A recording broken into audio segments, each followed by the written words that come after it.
Ribuan orang dari sejumlah ormas di Lombok Timur, Nusa Tenggara Barat turun ke jalan dan berorasi di depan kantor Bupati Lombok Timur pagi tadi. Massa mengecam pernyataan Ustadz Mizan Qudsiyah yang dinilai dapat menyulut perpecahan dan menuntut polisi segera mengusut tuntas kasus dugaan ujaran kebencian. Wakil Bupati Lombok Timur yang menerima demonstran meminta masyarakat tetap tenang dan mempercayakan proses hukum ke aparat. Massa berkumpul sekitar 2 jam di depan kantor Bupati. Setelah menyampaikan aspirasinya, massa bubar dengan tertib dikawal aparat kepolisian.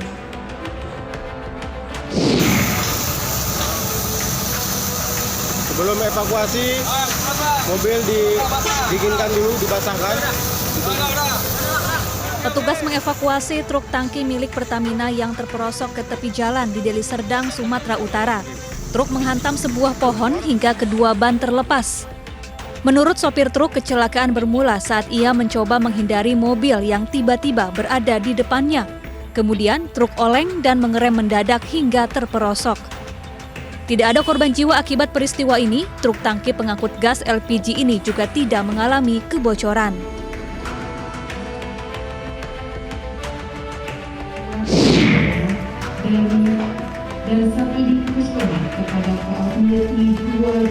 Puspom AD menyerahkan berkas kasus 3 oknum TNI tabrak dan bunuh sejoli di Nagrek, Jawa Barat ke Auditorat Militer Tinggi 2 Jakarta. Puspom AD menegaskan kasus ini akan diusut transparan ke publik. Selain menyerahkan berkas, Puspom AD juga menyerahkan 3 oknum TNI yang menjadi tersangka. Mereka adalah Kolonel Infanteri Priyanto, Kopral 2 Dwi Andoko, dan Kopral 2 Ahmad Soleh. Dan Puspom AD Legend TNI Chandra Sukoco menyebut proses penanganan tindak pidana sudah selesai di tingkat penyidikan dan akan langsung ditangani Auditorat Militer mengingat tersangka merupakan seorang perwira menengah berpangkat kolonel. 3 tersangka yang merupakan oknum TNI terancam pidana seumur hidup dan dikenakan pasal berlapis terkait Undang-Undang Lalu Lintas dan pasal 340 KUHP karena secara sengaja menghilangkan nyawa orang lain.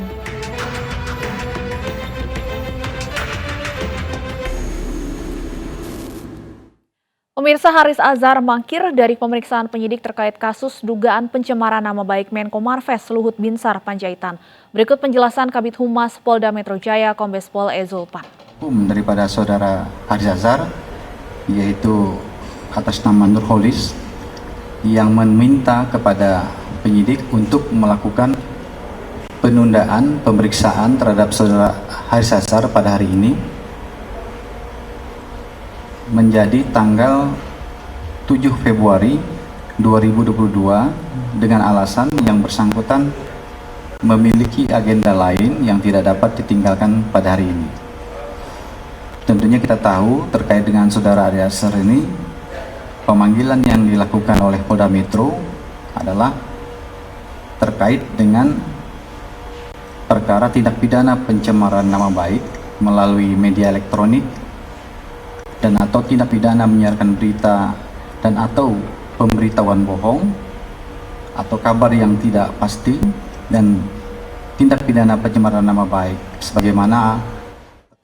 Sebelumnya pemirsa, setelah gagal menempuh upaya mediasi, kasus antara Menko Marves Luhut Binsar Panjaitan dengan Haris Azhar dan Fathia Maulidiyanti akhirnya berlanjut ke persidangan. Luhut Binsar Panjaitan menggugat kedua aktivis tersebut sebesar 100 miliar rupiah karena mencemarkan nama baiknya.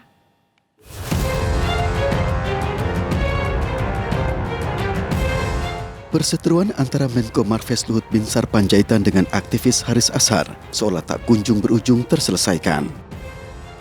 Berawal dari tayangan video berjudul Ada Lord Luhut di balik relasi ekonomi, operasi militer Intan Jaya yang diunggah di akun Haris di kanal YouTube pada 20 Agustus 2021.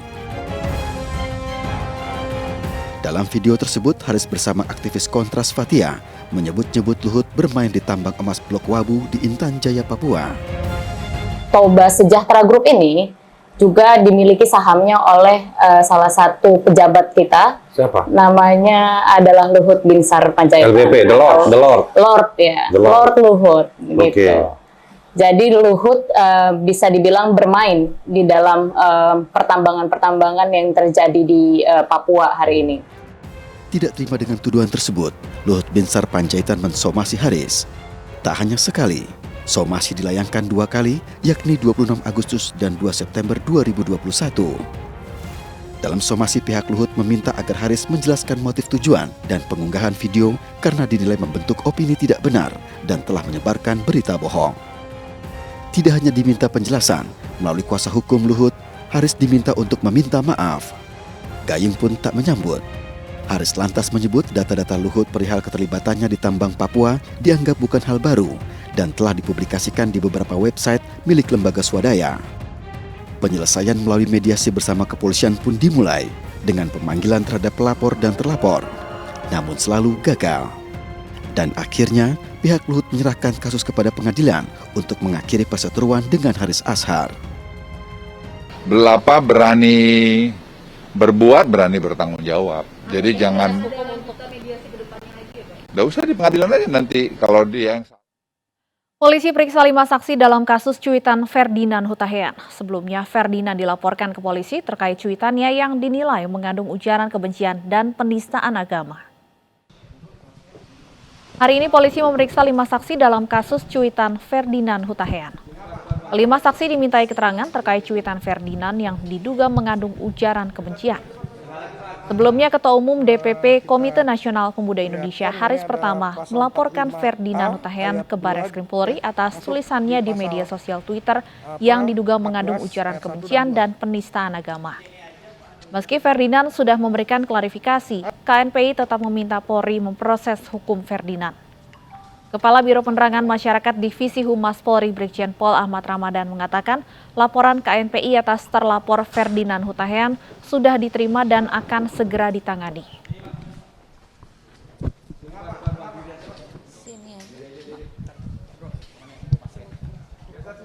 Sebelumnya, mantan politikus Partai Demokrat yang juga pegiat media sosial Ferdinand Hutahian menjadi sorotan setelah cuitannya tentang Tuhan dianggap membuat kegaduhan. Tagar "Tangkap Ferdinand" menggema di Twitter dan ada yang melaporkannya ke polisi.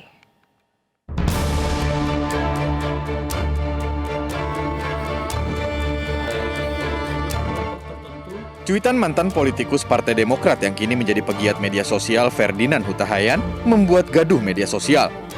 Cuitannya di Twitter dianggap menyinggung umat Islam. Belakangan Ferdinand menyampaikan klarifikasi maksud dari cuitannya. Yang mau saya sampaikan kali ini adalah bahwa cuitan saya tersebut tidak sedang menyasar kelompok tertentu, kaum tertentu, orang tertentu, atau agama tertentu. Yang saya lakukan itu adalah dialog imajiner antara pikiran dan hati saya. Ketika saya down, tidak perlu saya harus bercerita di Twitter, di media sosial bahwa saya sedang down. Tetapi saya melakukan dialog imajiner dengan hati saya, antara pikiran dan hati saya. Pikiran saya menyatakan, "Hei Ferdinand, kau akan habis. Tidak ada yang bisa menjagamu, Allahmu lemah." Tetapi kemudian hati saya berkata, "Hei kau tidak. Allahku kuat. Jadi jangan samakan Allahku dengan Allahmu. Aku kuat. Ada yang akan menjagaku selalu." Kira-kira seperti itu dialog imajiner antara pikiran dan hati saya. Walau telah memberi klarifikasi, tanda pagar atau tagar "Tangkap Ferdinand" terlanjur menggema di Twitter.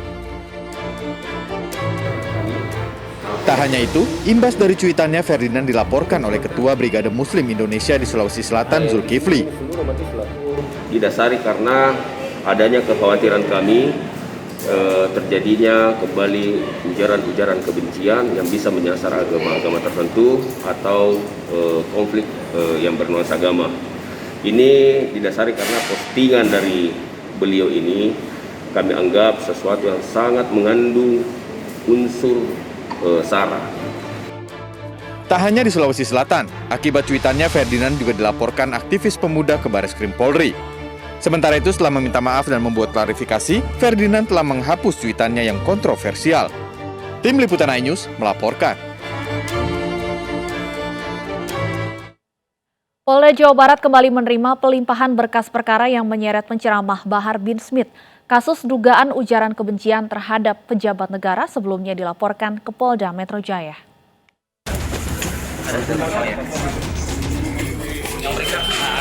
Kasus hukum yang menjerat penceramah Bahar bin Smith kembali dilimpahkan ke Polda Jawa Barat hari ini. polisi menerima berkas kasus dugaan ujaran kebencian terhadap pejabat negara yang dilakukan Bahar bin Smith. Sebelumnya kasus ini dilaporkan Ketua Cyber Indonesia Husin Syihab ke Polda Metro Jaya Desember lalu.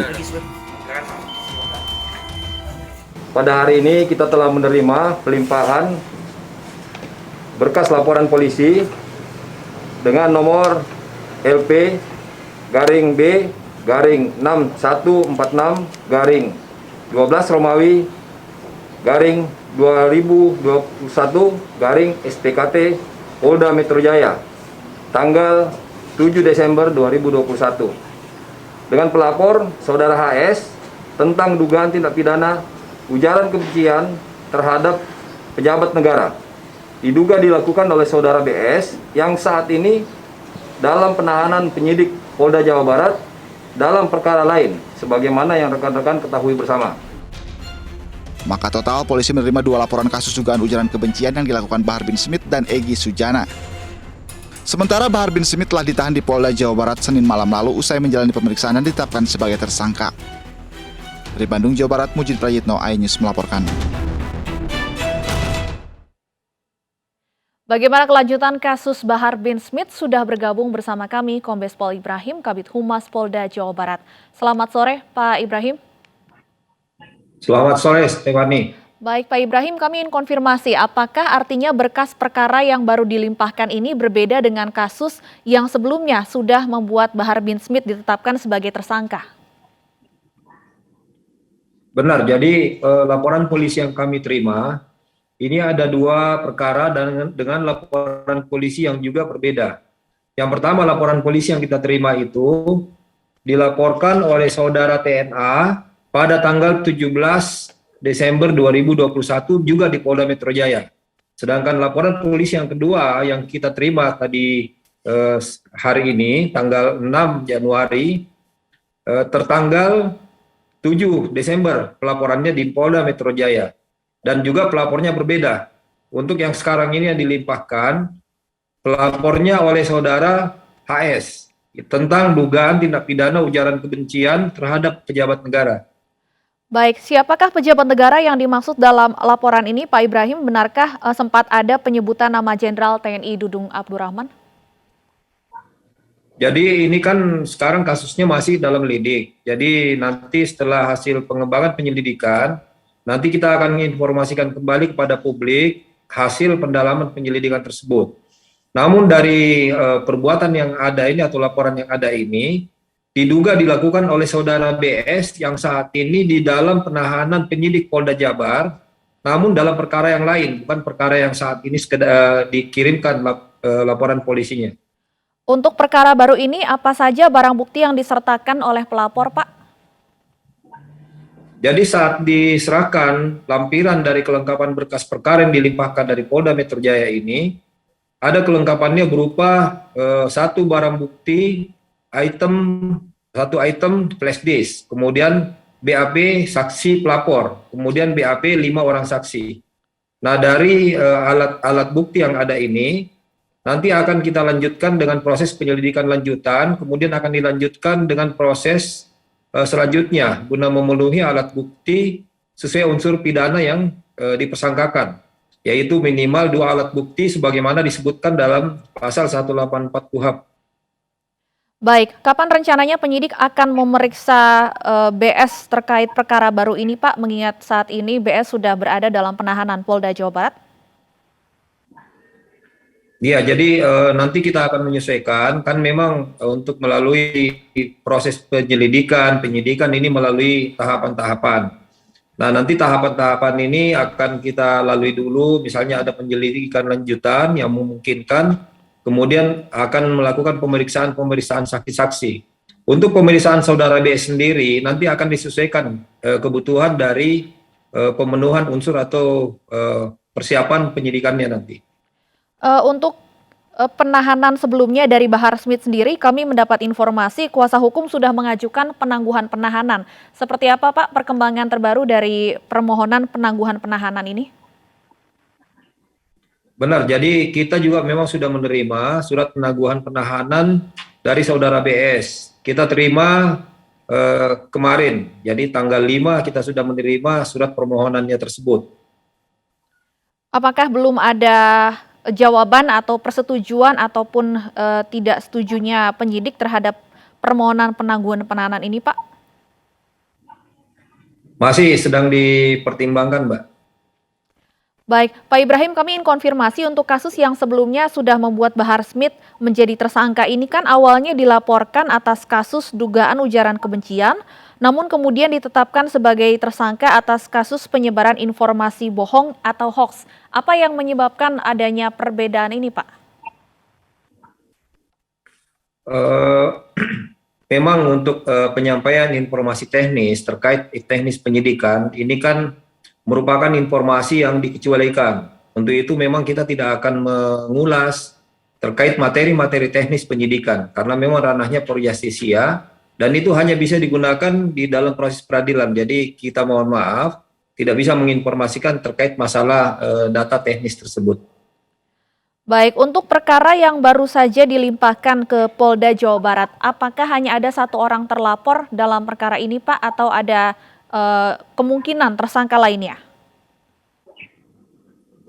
Jadi kalau misalnya terkait dengan laporan polisi dengan nomor 6146 yang kita terima tanggal 6 Januari 2022 ini, sementara masih mengarah kepada diduga mengarah kepada satu orang, yaitu saudara BS yang sedang ditahan sekarang. Tetapi dalam pengembangannya kita kan belum tahu hasil pendalaman penyidikan nantinya, atau penyelidikan yang mungkin akan mengarah pada penyidikan, nanti kita lihat perkembangannya. Baik, kami akan tunggu perkembangannya. Terima kasih Kombes Pol Ibrahim Tompo, Kabid Humas Polda Jawa Barat. Semoga sehat selalu. Selamat sore. Sebelumnya, pemirsa, penceramah Bahar bin Smith dijadikan tersangka dan ditahan di Polda Jawa Barat Senin lalu. Bahar terseret kasus ujaran kebencian terkait ceramahnya yang dinilai menyerang Kepala Staf TNI Angkatan Darat Jenderal Dudung Abdurrahman.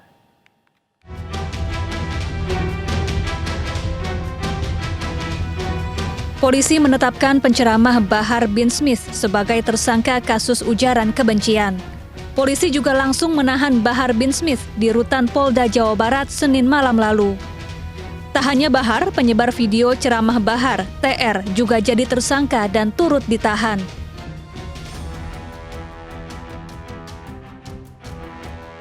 Bahar dan TR dijadikan tersangka setelah polisi memeriksa 50 saksi. Sementara alasan penahanan, polisi menyebut agar Bahar tidak menghilangkan barang bukti dan tidak mengulangi tindak pidana.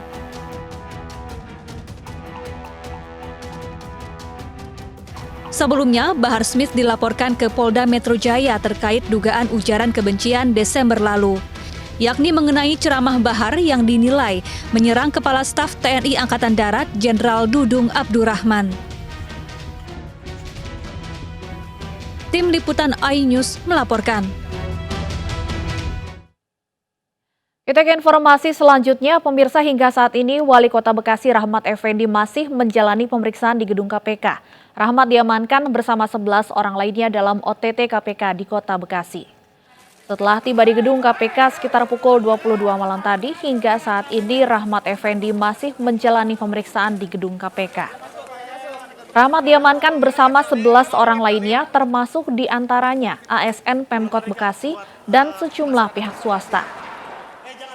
Diduga OTT ini terkait dugaan suap, pengadaan barang dan jasa, serta lelang jabatan di pemerintah Kota Bekasi. Terkait dengan kegiatan tangkap tangan di Kota Bekasi, Jawa Barat, sejauh ini ada beberapa pihak yang diamankan berjumlah 12 orang dan saat ini telah berada di Gedung Merah Putih KPK untuk menjalani serangkaian pemeriksaan oleh tim KPK. Di antaranya adalah Wali Kota Bekasi, kemudian beberapa ASN di lingkungan pemerintahan Kota Bekasi dan juga beberapa orang pihak swasta. Informasi yang kami peroleh, kegiatan tangkap tangan yang dilakukan oleh KPK ini terkait dengan adanya dugaan korupsi, pemberian dan penerimaan sejumlah hadiah atau janji terkait dengan pengadaan barang dan jasa serta lelang jabatan di lingkungan pemerintahan Kota Bekasi. Perkembangan selanjutnya pasti kami akan informasikan lebih lanjut. Wali Kota Bekasi Rahmat Effendi yang terjaring OTT KPK sudah 2 periode terpilih dalam Pilkada Bekasi. Menariknya, ketika menjabat Wakil Wali Kota, Rahmat Effendi pernah menggantikan partnernya Wali Kota Mohtar Muhammad yang juga tersandung korupsi.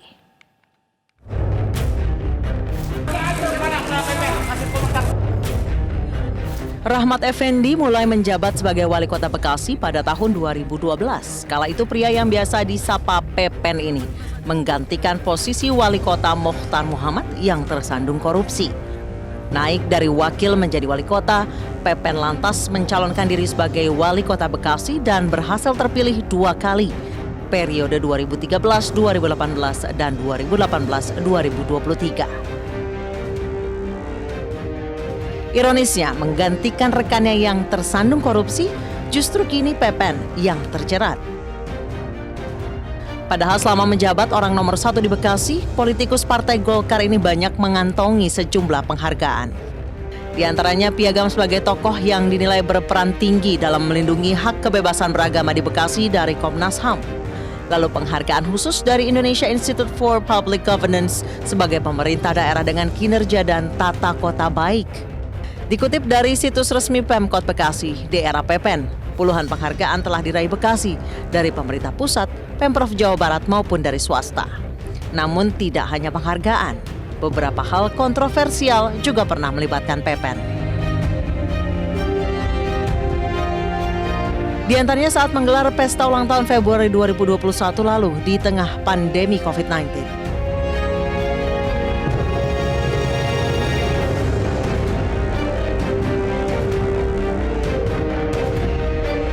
Lalu yang terbaru, anggaran karangan bunga senilai 1,1 miliar rupiah dalam APBD 2022 yang menjadi sorotan publik. Tim Liputan iNews melaporkan. Desain Istana Kepresidenan di Ibu Kota Baru sudah rampung dan siap diwujudkan. Kami hadirkan informasi selengkapnya usai jeda berikut.